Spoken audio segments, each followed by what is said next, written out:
tapat sa electric fan or sa aircon. Na aircon din ang kliyente natin ha. Magkano na price kay Ma'am Joy? Tugnaw.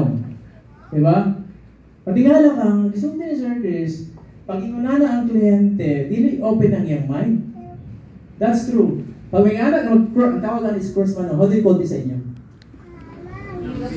Ha? Hiupos. Hiupos? Hiupos, tama? Hiupos. Oh, never. Basta kaya na ang kliyente, dili pa open yung mind. Do you agree? Do you agree? Pagka-close call din ang yung kliyente sinana, ay mo na technique di ay mo na mga gestures dili pa na ko ni ma-close ang deal. DI itong now pagipalingkod ninyo tubangan sa aircon. Tama? Anya, pag yung kliyente ka-explain ka, kasi nakaana ang iyong kamot, baligyahin pa nagtaman-taman kaya wala pa nyo na-hook na. But then the moment na i-open na yung arms, tapos muli niya sa table, mulingkod siya sa edge sa bangko, that's the time na hapit na nakamaklos. Na-engage siya sa inyo. Ayaw na siya biyahe. Tuloy-tuloy na. Ayaw detach sa topic kung saan yung bisaryahan. Okay? Klaro? Pag mag-lay na siya din, halingkod din na confident kayo siya, meaning to say, wala pa ninyo siya na overpower. No? Sunday. He's in control or she's in control of the game pa. Wala pa na ninyo nakuha.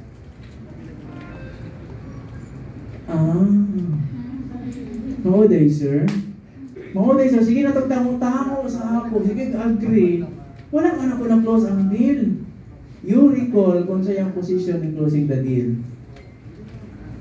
Pag mag-ana man ko siya, napa siya authority. Tama? Mahuday, ay. Bang tugrawan ako na close ang deal. Kung saan pagbalin sa yana, you engage further. Okay? Kahilahanglan, mahatag ni mo tanan information na gusto niya makuha. That's the game. You feed whatever information na gusto lang niya makuha. Ayaw paghatag informations, unnecessary information na hindi niya kinahanglan. Mahirita siya, anak. Asking detailed question, it's the same. Okay, relax and open body language. Pag medyo na-relax na gali siya, we're good at it. Discussing future plans, na-discuss na naman siya earlier. Nagtagatan mo ginana yung copy, ay kabala ka. Natag na ako kay Sir J. Okay, maintaining eye contact. Ang eye contact na to, may bawaan na to ang kliyente nga medyo engage na sa ato kung mo eye contact sa inyo during mag-istorya ka. I-limit lang 5 seconds ha. Taas ang kaibigan 1, 2. Limit lang. Taas lang kayo 5 seconds. Magtutok ka sa mata. Ayaw kayo pagtutok pag ayaw kay pasin. Una-una na po na nanipuhaton mo daw sa ako. Sure dito.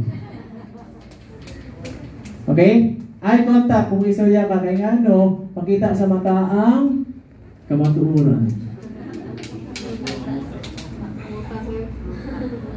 When to spell the magic word? Pag na-request, ask for the same. Tanggalan na nakanan din na sales process nila o sales cycle din na pag mag-request na galing na, you ask for the same na diretso. Ginabuhat? Wala pa nabuhat. Ang atong ginabuhat usually, pag na-request, gina-cater na ito ang request. Tama? You bargain yourself.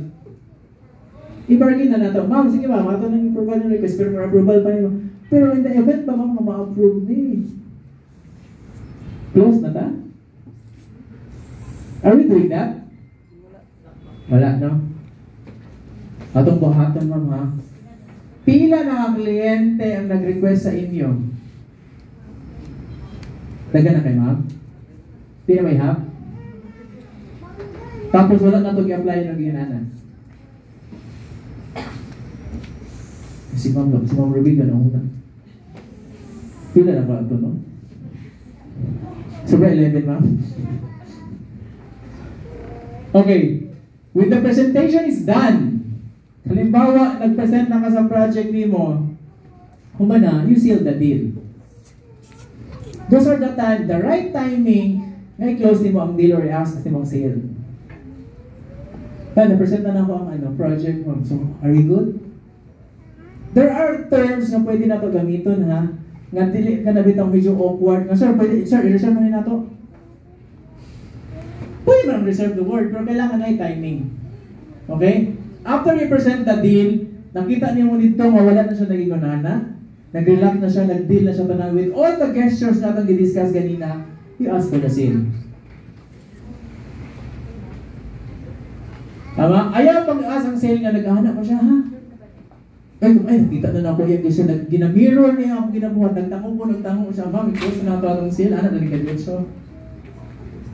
Proper timing, ha? After your presentation, to present the project, you seal the deal. After property tour, you confirm the sale. Tama? Ma'am, okay na ka ma'am, nakita na nimong area, are you good? Sign na contract.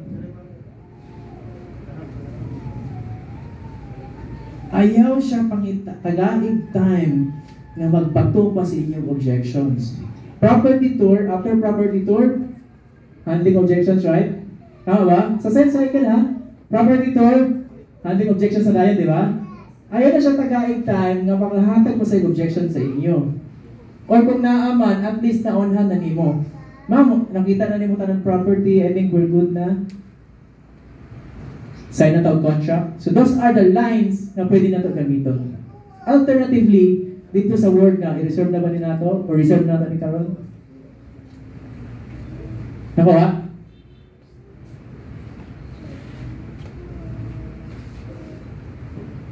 After closing the deal, na-close na yung deal, gapangayo ba tao referrals? Yes. Consistently?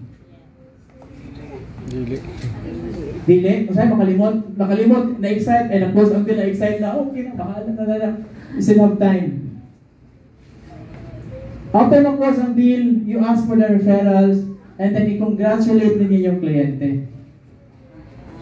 Are we doing that? Wala. Gina-congratulate ko na ito itong kliyente? Yes. Pag na-close na ang deal? Sure, ha? Diba sa mga ng kliyente? Diba taasan lang? After nag-happen na pag-reservation, sakta na lang, wala na tayo. Ma'am, nakikita na ito sunod mama. Ano na tayo? Ang pinakalisod sa ako, ang pagpangita sa kliyente. Ang prospecting. The right na client ka ng pinaka-right na kliyente, muna ang pinakalisod. Versus closing the deal. Sa'yo na kaya closing the deal. Kinsay ka ba lang ang utana? Taas ka mo. Tanan, makawala pang utana, right? Okay, unsay pang utana pag i-close ang deal? Kanina sir na Oh. Pila ka words? Pila ka seconds? 1. 5 seconds lang ang pag-close sa deal. Kaya nga no, nag-undergo naman process. Ang pag-close sa deal, guys, dili one time. Dili one time na ma-close nimo ang deal. Naka-attach na siya dito tanan sa prospecting, sa qualifying, sa presentation. Ang satisfaction sa kliyente para ma-close ang deal. There's no such thing as maingon ka karon na close na ang deal, close na diretso kung wala ka nag-prospecting, wala ka nag-undergo ato. Tama? Tama. Questions? Violent reactions? Makahalin pa ba more? Yes. Ang wala pa nakahalin, kinsay pinakadugay wala pa nakahalin? Pila ka months? Months ba? 5 months? Other higher than 5 months?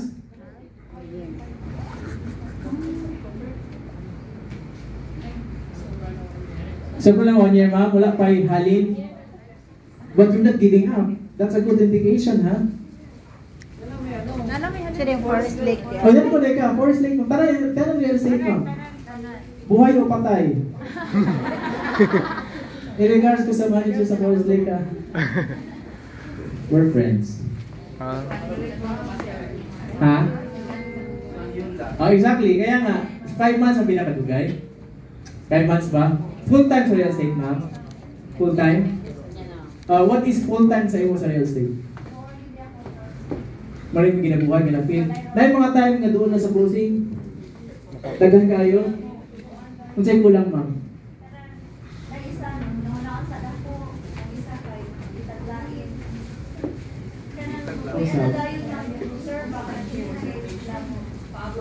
Okay. Yan na siya, ma'am. Dito na siya sa katong sa pre-qualifying. Di ba? Kaya the moment yung makuha na mo tanan information, katong mga objections yung gisulti karon, ma'am, dapat nakuha na to nimo dinhi pang apart. Na-address na to nimo. Tama? Okay, if we're doing it wrong, ayaw mo natin may bawaan sa dulo na mag-close na kag-deal na kinahanglan na din yung balay. But that in fact, kana siya nga information, kung ano man na ito dapat dito sa qualifying, di ba?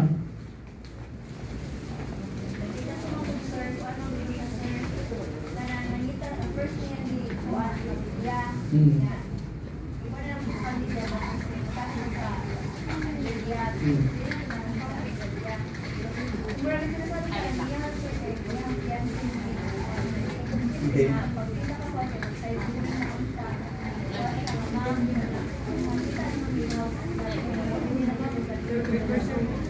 Okay, ma'am. So dapat katong information nakuha na to beforehand. Di ba? Okay, you could sell anything under the sun. Di ba pwede man mo tulong si Sir Russell? Ay sir, di sa kinanglan ni gusto na mabuhay ang balay. Kaya i-provide ni Sir Russell ng mga properties. Again, you could sell anything under the sun. As long as it's real estate. Kaso nga lang, katong informations, wala man nato ito nakuha. Di ba? Tama? Okay, right now, congratulations, you are now a real estate master closer. So I will discuss to you the incentives sa Los Rayos. yay!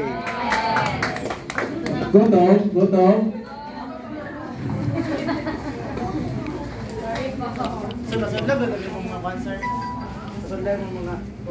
Ay, sige. I acknowledge the presence of our team